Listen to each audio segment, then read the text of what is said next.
Well, good evening and welcome to Gospel Conversations for the seventh Sunday after Trinity. I'm sure that's an ordinary Sunday of some kind, but I don't know which one it is. But tonight's Gospel reading is a passage where Jesus answers a question about inheritance. It's from Luke 12, verse 13. And the people who will be conversing tonight are firstly Esme Macdonald from Central Otago, and welcome to you. Mannie Marara, I always get your name wrong there, Mannie, a school chaplain and educationist, and Gillian Townsley, who's the chaplain at St Hilda's Collegiate School. And Gillian, you're going to provide some information on this passage for us. Yeah, just a little bit of background really today. I just thinking about this passage. We've got this sort of parable in these verses, and then they're within the chapter 12, which is within sort of a grouping of 11, 12, 13, but they're all part of this big travel narrative really from chapter 9 to 19, where Jesus has set his face to Jerusalem and is heading on that journey. And I feel like these verses in these chapters are kind of all about, life lessons for our journey and how do we want to live this journey of life that we have, really sort of full of woes and warnings, but also encouragements along the way. Well, thank you very much for that. It's a passage which could be seen as quite challenging for those of us with inheritance issues and others. So, Mannie, what would you see as the challenges of this passage? I love how Gillian said, this passage is some lessons for our life journey. I confess to being a little humbled by this reading because I try to have savings. I buy insurance in case something happens. And I feel there's a little bit of judgment in the way the passage is structured. But however, the rich man's mistake was in placing his security and identity solely in material wealth. He planned for a long, comfortable life without considering his spiritual condition or the possibility that his life could end suddenly. The challenge here is to avoid the trap of materialism and to not base all of our worth or future on worldly possessions. I think it's a call to reflect on what truly matters and to live with an eternal life focus or perspective rather than just the here and now in collecting things for us here on earth. Thank you. Esme, challenges for you in this passage? Yeah, well, this week I had two experiences that led me to change what I was going to say tonight. And the first one was an advert that was on TV, and there was this Kiwi kid doing bombs into the river, and he's joined by an old man with a white beard, and they get into conversation, and he has come to check out on his Eden. And so it was obviously New Zealand. So that was one thing that led me to think about things. The second one was yesterday on the Blue Bridge ferry when we were talking with a Spanish couple, and they kept referring to New Zealand as Eden.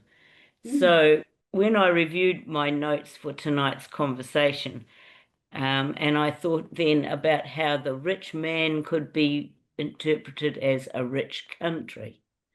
And so New Zealand has a lot of good things that it's been given. It has, we live in peace and prosperity. We can grow things. We don't need necessarily to go hungry, although we do have people that we need to take care of. And so I think under that lens, our challenge is to find ways to share the wealth and to share the ability to create that wealth, whether that be within our own country or across the world. Thank you. Challenges for you, Gillian, in this?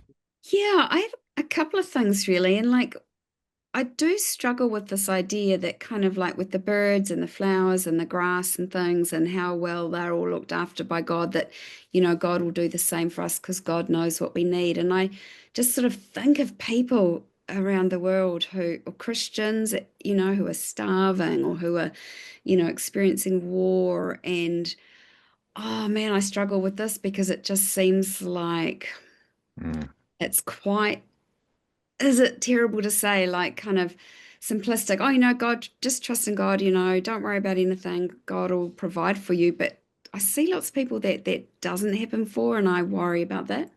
And then I'm not meant to worry. So that's kind of, I guess, quite a big challenge I find in this passage. Yeah, I can see that. There are a number of Christians in Gaza at the moment, I think. Good news in this passage. Esme, what do you think? So we have New Zealand as a gift for us, and so given that we're all equal in the eyes of God, and I'm sorry, I just need to read this a little bit. Mm-hmm.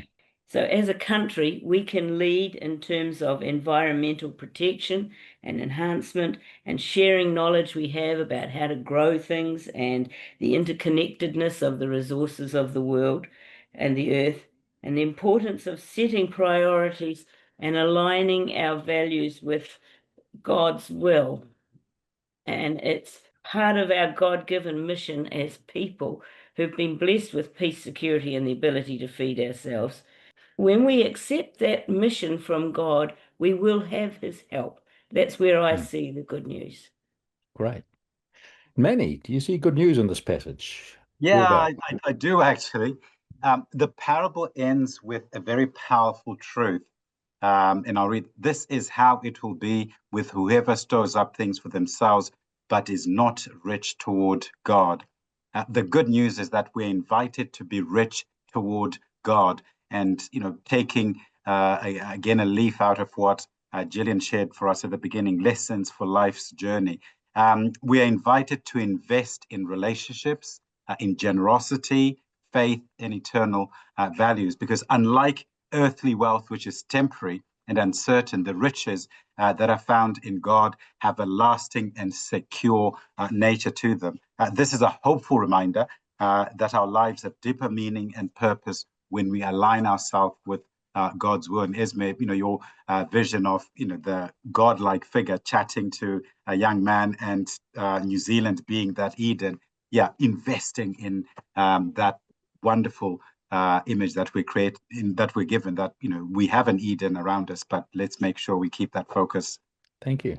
And Gillian, good news.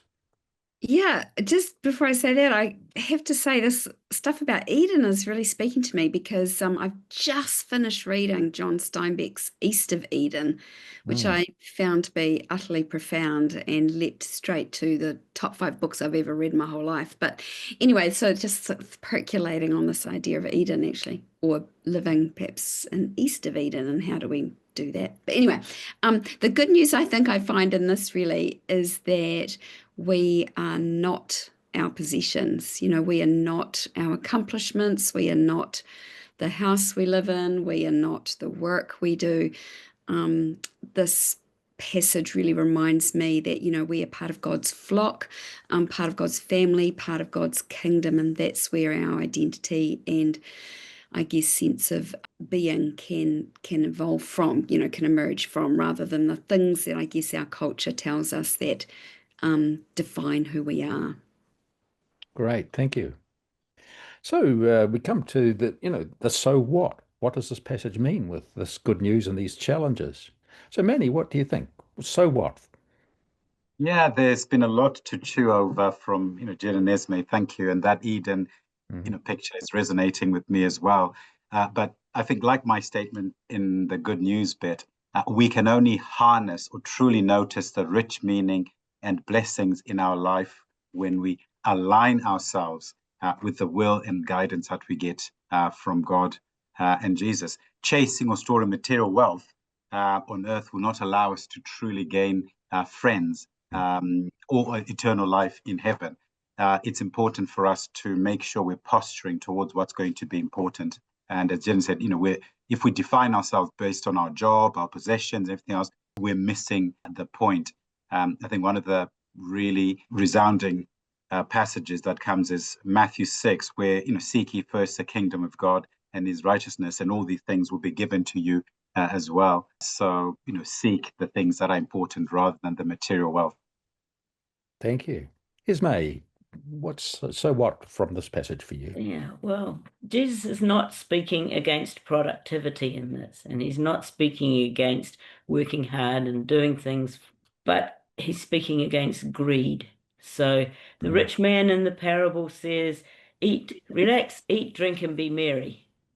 And John Wesley says, make as much as you can, save as much as you can, and give as much as you can. There's a big difference between those two, and one has a more Christian sort of feel for me.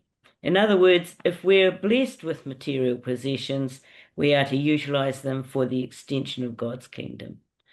And in my research for this panel discussion today, I also came across a quote from The Treasure Principle by Randy Alcorn, whom I'd never heard of before, and maybe you have, but it resonated with me. And he says, 5 minutes after we die, we will know exactly how we wished to have lived. But God has given us his word so that we don't have to wait to die to find out. And he's given us his spirit to empower us to live that way now. Ask yourself this question. 5 minutes after I die, what will I wish I had given away while I had the chance? When you come up with the answer, go ahead and give it away. What will you wish you had done to please the Lord? Well, do them as soon as you get the chance. So Thank you. that is my so what. I quite like that. Thank you. Gillian, so what? There's a couple of phrases that I hear a reasonable amount in my context at school, and one of them's FOMO and the other one's YOLO. So FOMO, that fear of missing out, and sometimes that can cause people to kind of like have to buy the latest thing or whatever because they're afraid of missing out on stuff. But when I teach economics and we look at needs and wants, I share the story of the most expensive painting in the world that was sold, which is Leonardo da Vinci's Salvator Mundi, and it sold for $450 million US back in 2017. But the thing is, it was sold at auction, and so there were people bidding for that all the way up to, I think it was about 420 million. So people had $420 million and they wanted to buy this painting and they missed out. And it's like, you can have that much money that you will spend on one painting and you still don't get it. You still don't always get what you want, to quote Mick Jagger. But, it's kind of like this whole thing of it's not going to buy you happiness and you might miss out on things. But actually, if you're striving after that stuff and you're worrying and you're stressing about getting that or missing out, then yeah, that's not so good either. But then the YOLO, you only live once, so you might as well eat, drink, and be merry, like it, this phrase that pops up in this passage a couple of times. And it's like, well, that's kind of the opposite of worrying and stressing. You just say, well, whatever, it doesn't matter. But I feel like, that's just a little bit too casual. And the rich man died, like Esme was saying, 5 minutes later, you only live once. So how do you want to live? What this journey of your life, how are you going to live it in a way that focuses on God and focuses on other people, really, rather than your own needs and wants or paintings you want to bid on? Thank you. Thank you all so much. It's been an interesting experience to listen to you, speaking into the heart of Christian life. So, Esme, Mannie, Gillian, good night. See you again.